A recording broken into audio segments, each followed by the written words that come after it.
आइए जानते हैं आज की कुछ अंतर्राष्ट्रीय खबरों को। पहले एक नजर आज की हेडलाइंस पर। प्लेटफॉर्म टिकट की बिक्री पर यहां लगा प्रतिबंध, रेलवे ने क्यों उठाया ये कदम? 26/11 हमले के बाद भारत ने कोई प्रतिक्रिया नहीं दी थी, लेकिन अब जयशंकर की आतंकवाद पर दो टूक।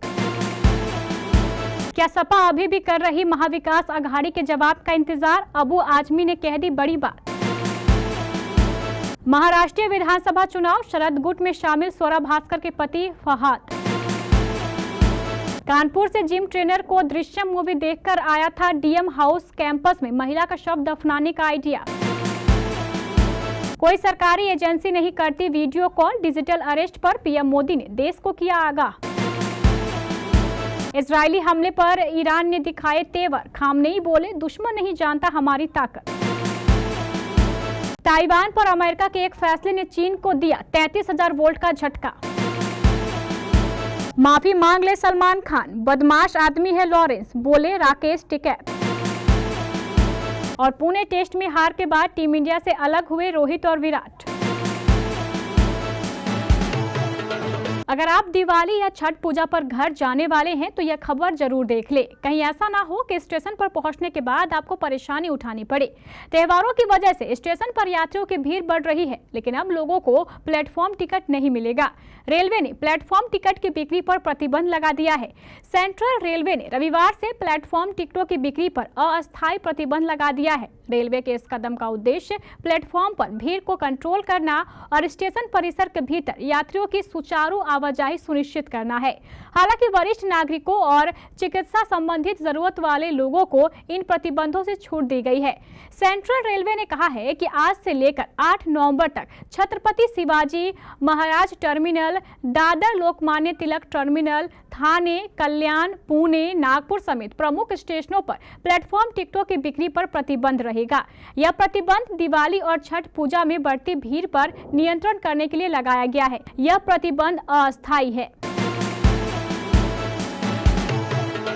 दिवंगत बाहुबली सांसद मोहम्मद शहाबुद्दीन के परिवार को आखिर लालू प्रसाद यादव ने राष्ट्रीय जनता दल में बुला लिया।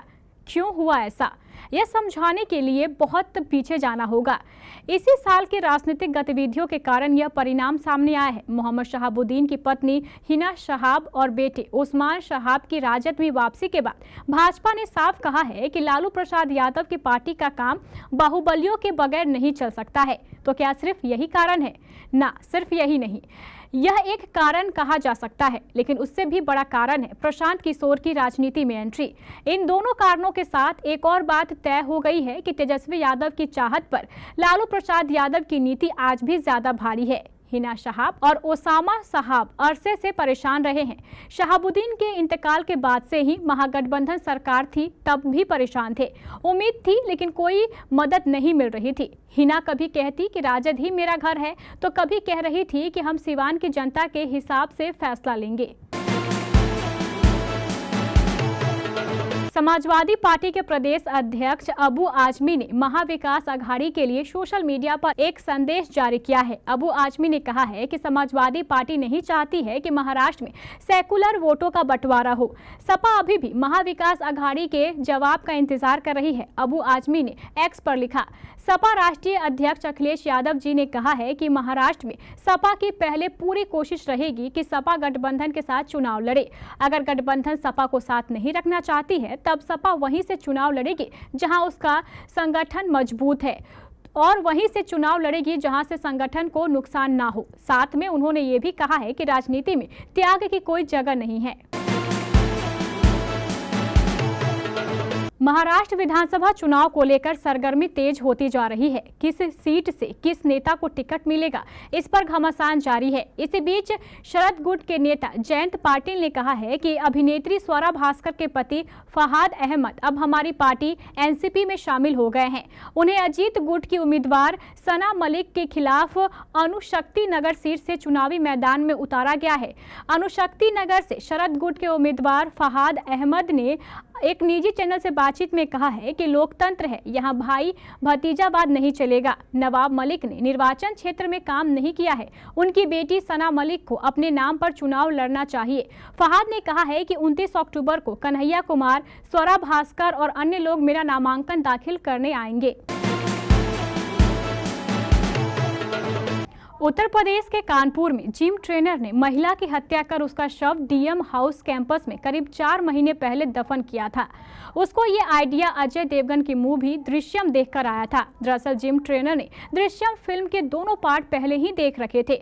जब उसने एकता की हत्या कर दी और शव को ठिकाने लगाने के बारे में उसने सोचा तो उसे दृश्यम फिल्म की याद आ गई। इसके बाद ही उसे आइडिया आया कि अगर वह एकता का शव डीएम हाउस कैंपस में दफना देता है तो पुलिस को इस पर कभी यकीन नहीं होगा। कानपुर के डीएम हाउस कैंपस में फिल्मी सीन की तरह पुलिस फोर्स ने आधी रात खुदाई करके महिला के शव का कंकाल बरामद किया। जिम ट्रेनर ने महिला का शव बीते जून महीने में ही दफन किया था, जिसकी वजह से शव में केवल हड्डी ही बच्ची की रह गई थी। महिला की पहचान पति और भाई ने कपड़ों और बालों के जरिए की। जिस तरीके से महिला की बॉडी सरकारी आवास में मिली, उसने एक बार फिर से बॉलीवुड की दृश्यम मूवी की याद दिला दी। देश में डिजिटल अरेस्ट के मामले इन दिनों तेजी से बढ़ रहे हैं। डिजिटल अरेस्ट के जरिए साइबर ठग आसानी से लोगों को अपना शिकार बना लेते हैं। कई लोग इसमें फंसकर अपनी मेहनत की कमाई गंवा भी चुके हैं। हालांकि पुलिस और सरकार की ओर से लगातार डिजिटल अरेस्ट से बचने को लेकर कई सुझाव सामने आते रहे हैं, फिर भी इन मामलों में लगाम लगती नहीं दिख रही है। ऐसे में अब प्रधानमंत्री नरेंद्र मोदी ने लोगों को इस संबंध में आगाह किया है। उन्होंने एक वीडियो क्लिप के जरिए बताया कि कैसे साइबर अपराधी डिजिटल अरेस्ट के जरिए लोगों को ठगते हैं। पीएम मोदी ने अपने रेडियो कार्यक्रम मन की बात के 115वें संस्करण में लोगों को डिजिटल अरेस्ट के नाम पर होने वाले धोखाधड़ी के प्रति आगाह किया। पीएम मोदी ने बताया कि जांच एजेंसियां इस मुद्दे से निपटने के लिए राज्य सरकारों के साथ मिलकर काम कर रही है। डिजिटल अरेस्ट के शिकार लोगों में हर वर्ग और हर उम्र के लोग शामिल हैं। डर के कारण लोगों ने अपनी मेहनत से कमाए लाखों रुपए गंवा दिए हैं। इजराइल ईरान के बीच तनातनी लगातार बढ़ती जा रही है। इजराइल ने 25 अक्टूबर की रात को ईरान पर हवाई हमला बोल दिया। इजराइल के 100 लड़ाकू विमान ईरान के आसमान में घुसे और फिर ताबड़तोड़ बमबारी की। इस हमले में कई लोगों की मौत हो गई, जबकि कई घायल हो गए। इस आक्रमण के बाद ईरान ने भी तेवर दिखा दिए हैं। ईरान के सुप्रीम लीडर खामनेई ने कहा है कि ईरान के संबंध में यहूदी गलत अनुमान लगा रहे हैं। वे ईरान को नहीं जानते। वे अभी भी ईरानी लोगों की ताकत, दृढ़ संकल्प को सही ढंग से नहीं समझ पाए हैं। हमें उन्हें ये बातें समझानी होगी। खामनेई ने कहा कि हमारे अधिकारियों को यह आकलन करना चाहिए और ठीक से समझना चाहिए कि अब दुश्मन को ईरानी लोगों की ताकत दिखाने के लिए क्या किया जाना चाहिए और जो भी इस देश के सर्वोत्तम हित में हो वह करना चाहिए। अमेरिका ने चीन से तनाव के बीच ताइवान को लेकर अपने एक फैसले से बीजिंग में बवाल मचा दिया है। अमेरिका ने चीन के दुश्मन ताइवान को सैन्य मजबूती देने के लिए $2 अरब का हथियार देने का ऐलान किया है। इससे चीनी खेमे में बौखलाहट मच गई है। कोई सतह से हवा में मार करने वाली उन्नत मिसाइल रक्षा प्रणाली की आपूर्ति सहित $2 अरब के हथियार बेचने की मंजूरी दे दी है। ऐसा माना जा रहा है कि अमेरिका के इस कदम से चीन नाराज हो सकता है। ताइवान के राष्ट्रपति कार्यालय ने शनिवार को संभावित हथियार बिक्री को मंजूरी देने के लिए वॉशिंगटन को धन्यवाद दिया। द्वीप के नए राष्ट्रपति लाई चिंग ते के नेतृत्व में ताइवान अपनी रक्षा शक्ति को बढ़ा रहा है, क्योंकि चीन ने उनके खिलाफ अपनी सैन्य क्षमता को बढ़ा दिया है। चीन ताइवान पर अपना दावा करता रहा है। बीजिंग ने पिछले सप्ताह मई में लाई के पदभार संभालने के बाद से दूसरी बार ताइवान को घेरते हुए युद्ध अभ्यास किया था। बॉलीवुड एक्टर सलमान खान लंबे समय से मुश्किल भरे दौर से गुजर रहे हैं। एक्टर को गैंगस्टर लॉरेंस बिश्नोई से लगातार जान से मारने की धमकी मिल रही है। ये देखते हुए उनके आसपास सुरक्षा कड़ी कर दी गई है। एक्टर की हालत को देखते हुए सिंगर अनूप जलोटा ने उन्हें माफी मांग लेने की सलाह दी थी।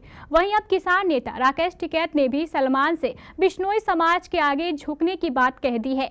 राकेश टिकैत ने सलमान को सलाह दी है कि वो बिश्नोई समाज के मंदिर में जाकर माफी मांग ले, तभी यह मामला खत्म होगा।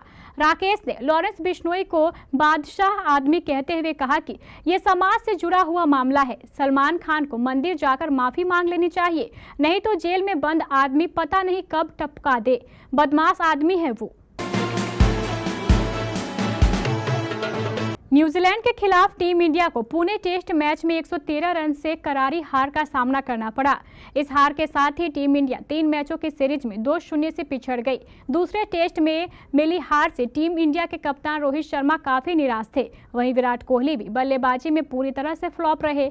ऐसे में तीसरे टेस्ट से पहले ये दोनों खिलाड़ी ब्रेक पर चले गए हैं। पुणे में मुकाबले के बाद रोहित शर्मा और विराट कोहली मुंबई स्थित अपने घर फैमिली के साथ कुछ वक्त बिताएंगे। रिपोर्ट के मुताबिक भारतीय कप्तान रोहित शर्मा, विराट कोहली और केएल राहुल अपने परिवार के साथ मुंबई चले गए। बाकी भारतीय खिलाड़ी और स्पोर्ट्स स्टाफ के सदस्य रविवार को यहां पहुंचेंगे। मुंबई में 1 नवंबर को भारत और न्यूजीलैंड के बीच सीरीज का तीसरा टेस्ट मैच खेला जाएगा।